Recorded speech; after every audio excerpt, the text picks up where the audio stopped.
ang nagapadayag nga pagpaninguha. Balaan nga hustisya tunga sa korupsyon sa Pilipinas. Sa tagipuson sang Pilipinas may nagahilapit nga bagyo. Hindi ini bagyo, kundi isa ka unos sang kamatuoran, nga ginapukaw sang walay untat nga, hangin sang pagusisa sa madalom nga, korupsyon nga nagahalit. Sa iya mismo nga mga pundasyon. Sa sini nga mga panahon, ang dumaan nga mga pulong nagalanog nga may bago nga pagkaapurado, nga nagahatag sang kaumpawan kag isa ka matigdas nga paandam. Apang ikaw, o Ginoo sang mga kasuldadusan, nga nagahukom sing matarong, nga nagatilaw sang tagipusoon kag hunahuna, ipakita sa ako ng imo pagtimalo sa ila, kay gintugyan ko sa imo ang akon kaso. Jeremias 11:20. Hindi lamang ini mga pulong. Isa ini kapagtuwaw gikan sa kalag, isa ka pangabay.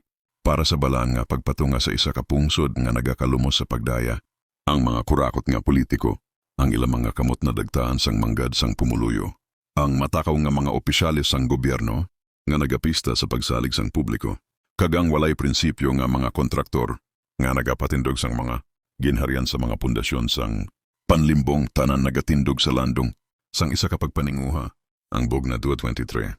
Nagasilak sang isa ka nagapanilap nga kapawa sa sinini nga kadulom, kag pamatyon ko ang iya mga anak, kag ang tanan nga iglesia. Makakilala nga ako amo ang nagasayasat sang mga hunahuna kag mga tagipusoon, kag balusan ko ang tagsa-tagsa sa inyo suno sa inyo mga binuhatan. Hindi ni isa ka Dios sang pagkawalay sa payan, kundi isa nga nagatanaw, nakahibalo kag nagapanghikot.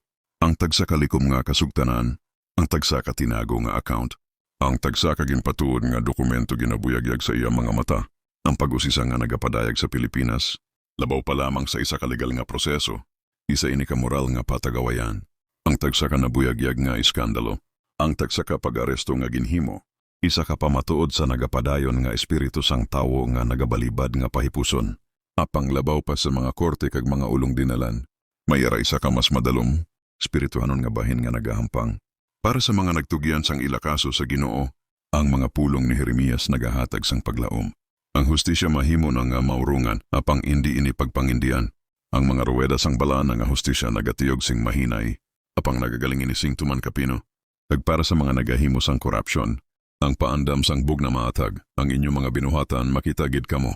Sa Pilipinas, ang pagpakigaway batok sa korupsyon, isa ka pagpakigaway para sa kalagsang pungsod. Isa ini kainaway sa tunga sang kapawa kag kadulom, kamatuoran kag kabutigan, hustisya kag pagkawalay silot. Samtang nagapadayon ang pag-usisa, kabay nga ang mga pulong ni Jeremias kag bugna magsilbi nga isa ka suga, nga nagagiya sa pungsod padulong sa isa ka palaaboton. Diin nagahari ang integridad kag wala na sing korupsyon. Ang pagpaninguha malapit na. Magpangamuyo po kita labing gamanan nga Dios.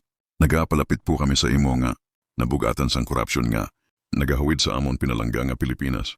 Nagapangamuyo po, kami nga ang hustisya magpanaog, gilayon sa mga nagapahimulos. Sa amon pungsod kag sa iya pumuluyo.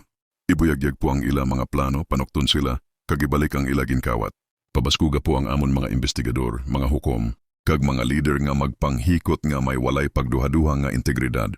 Gaya po sila nga bungkagon ang madalom, nga mga gamot sang korupsyon kag magtukod. Sang isa ka pungsod din nagahari ang pagkabunayag. Ayuha po ang amon duta. O Ginoo, inspirar po ang tagsaka. Pilipino nga sikwayon ang korupsyon kag batunon. Ang pagkamatarong. Kabay nga po ang Pilipinas magasilak bilang isa ka suga sang hustisya, integridad kag paglaom para sa tanan. Sa ngalan ni Jesus, Amen. Like, share, follow, comment, subscribe.